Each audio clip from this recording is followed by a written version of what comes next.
আসসালামু আলাইকুম, আমি রুবি বলছি। কিভাবে খুব সুন্দরভাবে এবং সহজভাবে জামার হাতা তৈরি করা যায় সেটি এই পুরো ভিডিওতে দেখানো হবে। তো সম্পূর্ণ ভিডিওটি দেখতে থাকুন এবং কোনো প্রশ্ন থাকলে অবশ্যই কমেন্টস করে জানিয়ে রাখবেন। আমি যথাসম্ভব উত্তরগুলো দেওয়ার চেষ্টা করব। আশা করি চ্যানেলটি সাবস্ক্রাইব করে সবসময় আমার সাথে থাকবেন। তাহলে চলে যাই মূল কাজে। কুশি কাটা জামার হাতা বানানোর জন্য আপনাদের একটি পরার জামা নিয়ে নেবেন। এখন আমি মেপে দেখাচ্ছি। এই যে হাতার যে মোড় সেটি 5 ইঞ্চির চেয়ে একটু বেশি, কিন্তু আমি কুশি কাটা দিয়ে যে হাতাটি বানাবো সেটি 5 ইঞ্চি বানাবো। হাতার মোড় থেকে এতটুকু পর্যন্ত মানে 4 ইঞ্চির মতো কোনো বাড়বে না, এরপর থেকে বাড়বে, একটু একটু করে বেড়ে যাবে।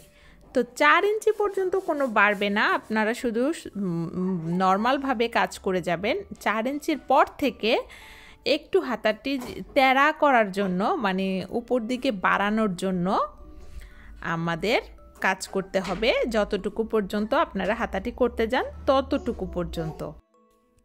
আমি এখানে কুশি কাটা ইউজ করব 3.0 mm এবং কটন সুতা ইউজ করব, যেহেতু হাতার জামার হাতা তৈরি করছি সেজন্য আপনারা সামার ইয়ার্ন, মিল্ক কটন সব ধরনের সুতা দিয়েই কাজটি করতে পারেন।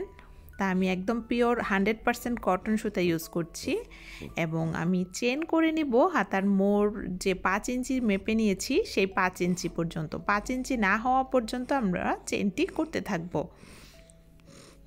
এই যে দেখুন, আমি হাতার মোড়টি মেপে দেখাচ্ছি। এই যে আমার মোড় কমপ্লিট। এভাবে আপনারা নিজেদের জামার হাতা মেপে নিতে পারেন অথবা নিজের হাতের সাথে মেপেও নিতে পারেন।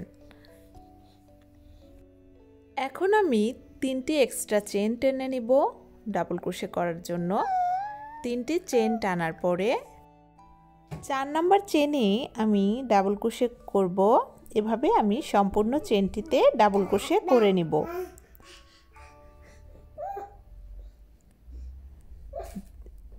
এই যে সম্পূর্ণ চেন, যতগুলো চেন আছে সবগুলোতে আমি ডাবল ক্রোশে করে নিব।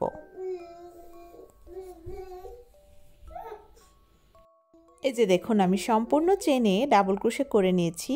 এখন আমি উল্টে দিব। কাজটি উল্টে আমি এখানে 3টি চেন টেনে নিলাম, তারপরের চেনে একটি ডাবল ক্রোশে করব। এখন হচ্ছে আমরা সিম্পল যে ডিজাইনটি করছি হাতায় সেটি করব। এই যে দেখুন, চেন সহ এখানে 2টি চেনে 2টি ডাবল ক্রোশে হয়েছে। এরপরে আমরা 2টি চেন টেনে নিব, 1 2, তারপর 2টি চেন এখান থেকে বাদ দিয়ে 3 নাম্বার চেনে একটি ডাবল ক্রোশে করব। 3 নাম্বার চেনে একটি ডাবল ক্রোশে, তারপরে 4 নাম্বার চেনে আবারও একটি ডাবল ক্রোশে করব। হয়ে গেল 2টি ডাবল ক্রোশে। এরপরে আবারও 2টি চেন, তারপর আবার 2টি চেন বাদ দিব, বাদ দিয়ে 3 নাম্বার চেনে একটি ডাবল ক্রোশে, 4 নাম্বার চেনে আরেকটি ডাবল ক্রোশে করব। এভাবেই আমাদের সম্পূর্ণ কাজটি কন্টিনিউ করতে হবে। এই যে 3 নাম্বার চেনে একটি ডাবল ক্রোশে, 4 নাম্বার চেনে তারপরের যে চেন সেখানে আরেকটি ডাবল ক্রোশে করে আবারও 2টি চেন দেব। এভাবেই আমরা এই লাইনটি কমপ্লিট করব। এই যে দেখুন, একইভাবে আমি সম্পূর্ণ লাইনটি কমপ্লিট করে কাজটি উল্টে দিলাম। উল্টে আবার সেমভাবে এখানে আমি 3টি চেন করে নিব। 3টি চেন টানার পরে আমি একটি চেন স্কিপ করে তারপরের চেনে একটি ডাবল ক্রোশে দিচ্ছি। তারপরে আবার আরেকটি ডাবল ক্রোশে দিচ্ছি, যেহেতু নিচের দিকে 2টি ডাবল ক্রোশে, 2টি ডাবল ক্রোশের উপরে 2টি ডাবল ক্রোশে দিতে হবে। এই যে এরপরে আবার 2টি চেন দিব, ফাঁকাটার জন্য 2টি চেন দিব, 1 2, এরপরে আবারও 2টি ডাবল ক্রোশে, 2টি ডাবল ক্রোশের উপরে 2টি ডাবল ক্রোশে হবে।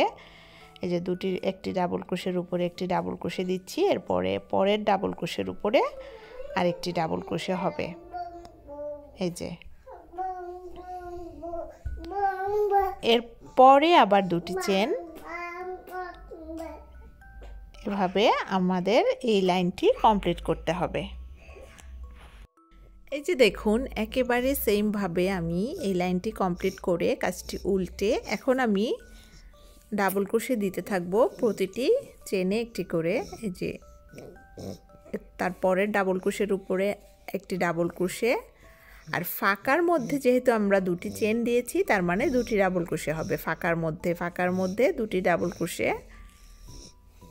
এই যে এখানে ফাঁকার মধ্যে আমাদের দুটি ডাবল ক্রোশে হবে। 1 2, এরপরে দুটি ডাবল ক্রোশে, এই দুটি ডাবল ক্রোশের উপরে দুটি ডাবল ক্রোশে, যে চেনের মধ্যে দুটি ডাবল ক্রোশের উপরে যে দুটি চেন আছে সেখানে একটি ডাবল ক্রোশে এবং তারপরের ডাবল ক্রোশের চেনের উপরে আরেকটি ডাবল ক্রোশে, তারপর আবার ফাঁকা চলে আসছে, ফাঁকার মধ্যে দুটি ডাবল ক্রোশে। এভাবে এই লাইনটি কমপ্লিট করতে হবে। হাতার মোড়ের জন্য যে 4 ইঞ্চি আমি বলেছিলাম যে বাড়াতে হবে না, সেই 4 ইঞ্চির কাজ আমি অলরেডি কমপ্লিট করেছি। আমি এই অংশে বাড়াইনি। এই যে দেখুন হাতার মোড়ের 4 ইঞ্চি কোনো রকম না বাড়িয়ে আমি কমপ্লিট করেছি। আর আমি আগেই বলেছি আমার জামার হাতার চেয়ে কুশি কাটার হাতা আমি একটু চিকন দিব, একটু ছোট করব, কারণ আমার জামার হাতাটি লুজ, তো সেজন্য আমি 1 ইঞ্চি ছোট রাখলাম। এই যে দেখুন আমার হাতার মাপ একদম পারফেক্ট। এখন আমি যে লাইনগুলো দিব সেগুলোতে আমাদের হচ্ছে ওই যে তেরা, হাতার মধ্যে যে একটি তেরসা ভাব চলে আসে সেটির জন্য আমি বাড়াবো, ইনক্রিজ করব এইভাবে যাওয়ার জন্য। তো এখন আমাদের কাজটিতে বাড়ানোর কাজ করতে হবে। তো আমি 3টি চেন করে নিলাম। এই চেনের গোড়াতে আমি আরেকটি ডাবল ক্রোশে দিব, মানে প্রতিটি লাইনের প্রথম এবং শেষ যে চেন থাকবে সেখানে দুটি করে ডাবল ক্রোশে হবে। এই যে দেখুন চেনের গোড়াতে আমি একটি ডাবল ক্রোশে দিব, চেনের গোড়াতে একটি ডাবল ক্রোশে, এরপরে দুটি চেন, যেহেতু আমরা ফাঁকার কাজ করব এখন, তারপরে দুটি স্কিপ করব। এই 3 নাম্বার ঘরে একটি ডাবল ক্রোশে, 4 নাম্বার ঘরে একটি ডাবল ক্রোশে, এই যে 4 নাম্বার ঘরে আরেকটি ডাবল ক্রোশে দিয়ে আবারও দুটি চেন দিব, আবারও দুটি চেন দিয়ে আবারও 3 নাম্বার ঘরে একটি ডাবল ক্রোশে, 4 নাম্বার ঘরে আরেকটি ডাবল ক্রোশে। এভাবে এই লাইন কমপ্লিট করব। এই লাইনের শেষের দিকটা একটু দেখিয়ে দিব, যেহেতু দুটি করে ডাবল ক্রোশে দিতে হবে। যে দেখুন এই লাইনের শেষে একটি ডাবল ক্রোশে দিয়ে আরেকটি ডাবল ক্রোশে দিব। এই যে এটি হচ্ছে নরমাল দুটি, কিন্তু শেষ চেনে দুটি ডাবল ক্রোশে হবে। এই যে একেবারে শেষ চেনে দুটি ডাবল ক্রোশে হলো। তো প্রতিটি শেষ চেনে এবং প্রথম চেনে দুটি করে ডাবল ক্রোশে। আমি আবারও দেখাচ্ছি। এই যে 3টি চেন, এই চেনের গোড়ায় একটি ডাবল ক্রোশে, তাহলে চেন সহ এখানে একটি চেনেই দুটি ডাবল ক্রোশে হলো, যেহেতু এটি কিন্তু বাড়ানোর কাজ। এরপরে আমি দুটি চেন দিব, এরপর আমি একটি ডাবল ক্রোশে দিয়ে নিব। এই সাইডগুলো একটু টেকনিক্যালি কাজ করতে হবে মিল মতো করে। এই যে দেখুন এরপরে দুটি চেন, এখানে দুটি ডাবল ক্রোশে দিলে মিল হবে না, তাই আমি একটি ডাবল ক্রোশে দিয়েছি। এরপরে দুটি ডাবল ক্রোশের উপরে দুটি ডাবল ক্রোশে, তারপর আবার দুটি চেন, আবারও দুটি ডাবল ক্রোশের উপর দুটি ডাবল ক্রোশে। এভাবে সম্পূর্ণ লাইন শেষ করতে হবে। আমি শেষের দিকটা আবারও দেখিয়ে দিব। এই যে দেখেন আমি একেবারে শেষের চেনে দেখিয়ে দিচ্ছি আবারও আপনাদের বোঝার সুবিধার্থে। একেবারে শেষের চেনে আমি একটি ডাবল ক্রোশে দিলাম, এখন আমি আরেকটি ডাবল ক্রোশে দিব। যতক্ষণ পর্যন্ত আপনারা বাড়াবেন, মানে হাতার মোড়টি মোটা করবেন, ততক্ষণ পর্যন্ত আপনাদের সেমভাবে দুই সাইডেরই দুটি চেনে মোট দুটি করে 4টি ডাবল ক্রোশে দিতে হবে। তাহলে আস্তে আস্তে করে হাতার অংশ একটু তেরা ভাব চলে আসবে, মানে বাঁকা ভাব। এই যে দেখুন আমি সেম ভাবে দুই সাইডে দুটি চেনে দুটি করে 4টি ডাবল ক্রোশে দিয়েছি। যে দেখেন প্রতিটি লাস্টের চেনে দুটি করে ডাবল ক্রোশে, লাস্টের চেনে দুটি করে ডাবল ক্রোশে দিয়ে আমি হাতার যে তেরা একটি ভাব, এই যে তেরা একটি ভাব নিয়ে এসেছি। এখন দেখুন হাতার শেপ চলে আসছে ধীরে ধীরে।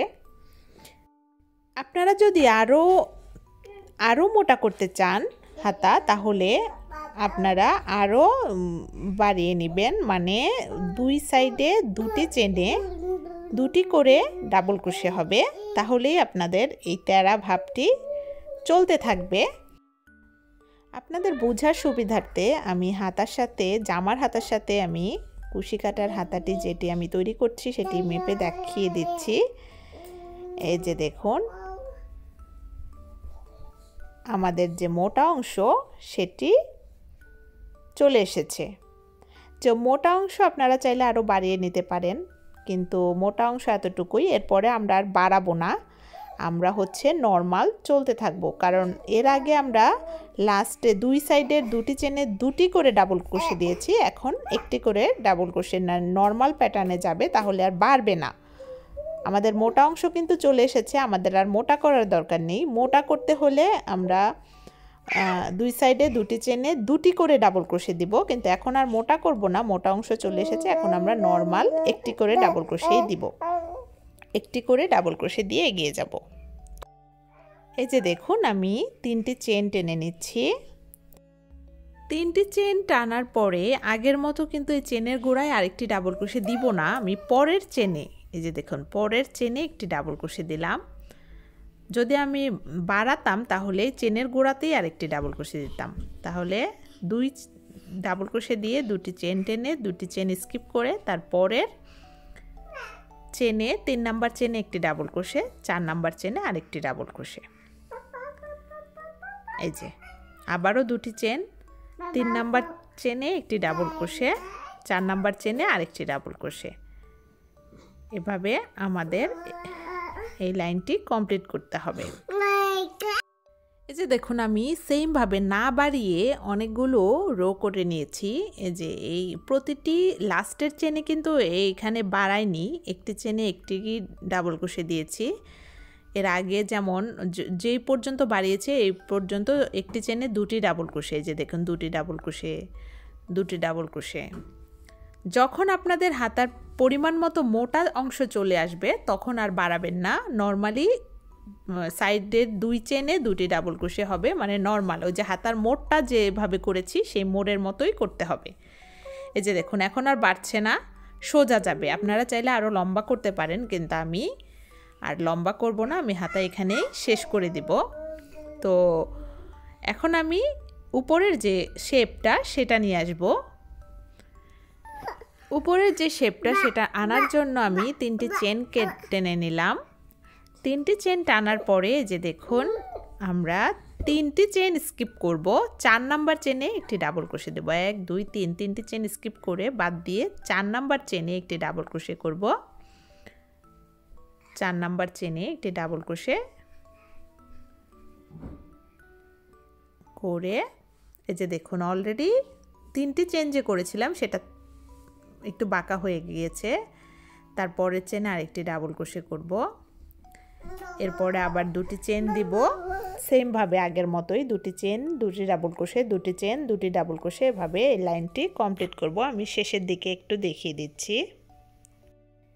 এই যে দেখুন আমি সম্পূর্ণটা করেছি, দুটি চেন দুটি ডাবল ক্রোশে, দুটি চেন দুটি ডাবল ক্রোশে করে আমি শেষের দিককে আবারও কিভাবে করতে হবে সেটা দেখেছি। এই যে দুটি চেন টেনে আমি, এই যে দেখুন আমি এখানে 3টি চেন বাদ রাখবো, তো এজন্য আমি 3টি চেন বাদ রেখে এর আগের চেনে আমি একটি ডাবল ক্রোশে করে ডিরেক্ট লাস্টের চেনে একটি ডাবল ক্রোশে দিয়ে নিব, তাহলেই আমাদের একটু বাঁকা ভাব চলে আসবে। হাতার উপরে অংশ, হাতার মোড়টি একটু বাঁকা থাকে, সেজন্য এই কাজগুলো করা। এই যে দেখুন এরপরে আবারও আমি 3টি চেন টেনে নিচ্ছি পরের রাউন্ডের জন্য। এরপরে 3টি চেন বাদ রেখে 1 2 3 4 নাম্বার চেনে একটি ডাবল ক্রোশে করব। 4 নাম্বার চেনে একটি ডাবল ক্রোশে করে আগের মতোই দুটি ডাবল ক্রোশে, দুটি চেন, দুটি ডাবল ক্রোশে, দুটি চেন এভাবে করব। এই যে দেখুন আমি প্রতিটি সাইডে 3টি করে চেন স্কিপ করেছি, এজন্য আমাদের গোলাকার একটি শেপ চলে এসেছে। হাতার মূল শেপ এমনই। তো আমি এভাবে সম্পূর্ণ যতটুকু পর্যন্ত আমাদের প্রয়োজন ততটুকু পর্যন্ত আমি করতে থাকবো। আমি শেষের অংশটা আবারও একটু দেখিয়ে দিচ্ছি। এই যে দেখুন আমি 3টি চেন বাদ দিব শেষের অংশে। তো আমি এখানে একটি ডাবল ক্রোশে দিয়ে নিচ্ছি। এখানে একটি ডাবল ক্রোশে দিয়ে আমি সরাসরি লাস্টের চেনে একটি ডাবল ক্রোশে দিয়ে নেব। এই যে একেবারে লাস্টে এখানে 3টি চেন আমার বাদ যাবে। একেবারে লাস্টের চেনে আমি একটি ডাবল ক্রোশে দিয়ে নিচ্ছি। আবারও কাজটি উল্টে আমি 3টি চেন টেনে নিব। 3টি চেন টানার পরে নিচের দিকে 3টি চেন বাদ দিব। 4 নাম্বার চেনে একটি ডাবল ক্রোশে দিয়ে নেব। এভাবে প্রতিটি সাইড থেকে 3টি করে চেন বাদ দিতে হবে। বাদ দিয়ে প্রয়োজন মতো ঘর কমিয়ে নিয়ে আসতে হবে। এরপরেও যদি আপনাদের কোনো প্রশ্ন থাকে তাহলে অবশ্যই কমেন্টস বক্সে জানিয়ে রাখবেন। আমি বিভিন্নভাবে আরও হাতার ডিজাইন দেখাবো। এটি সিম্পলভাবে দেখালাম। যারা নতুন, যারা হাতার কাজ করতে চাচ্ছে কিন্তু জটিলতার কারণে পারছে না, তাদের জন্য একটি নর্মাল প্যাটার্নে হাতার কাজটি করে দেখালাম। এই যে দেখুন আমি অনেকগুলো রাউন্ড করেছি, অনেকগুলো লাইন করতে করতে আমি হাতার কাজটি কমপ্লিট করেছি। আমি সুতাটা কেটে দিয়েছি, একটি চেন দিয়ে সুতাটা কেটে দিয়েছি। এই যে দেখুন আমার সম্পূর্ণ হাতা রেডি। উপরে 3টি করে চেন কমানোর কারণে গোলাকার ভাব এসেছে, গোলাকার একটি শেপ চলে এসেছে। এই যে এভাবে 3টি করে ঘর কমিয়ে নেবেন। তারপরেও আপনাদের বুঝতে সমস্যা হলে আমাকে প্রশ্ন করবেন। এই যে দেখুন পারফেক্ট একটি জামার হাতা। আমি জামার হাতার সাথে একটু ধরে দেখিয়ে দিচ্ছি আপনাদেরকে উপরের অংশটা। এই যে দেখুন উপরের অংশটা যেমন একটা রাউন্ড শেপ, তেমন একটি রাউন্ড শেপ চলে এসেছে। এটার জন্যই 3টি করে চেন আমি বাদ দিয়েছি 2 সাইড থেকে। এভাবে আপনারা আপনাদের প্রয়োজন মতো লম্বা, মোটা, বড়, ছোট সব প্যাটার্নের হাতাই করে নিতে পারেন। আমার ভিডিওটি সম্পূর্ণভাবে দেখার জন্য আপনাদের সবাইকে অনেক অনেক ধন্যবাদ। আজকের মতো এখানেই বিদায়। নতুন কোনো ভিডিওর সাথে অবশ্যই দেখা হবে। Thank you. আল্লাহ হাফেজ।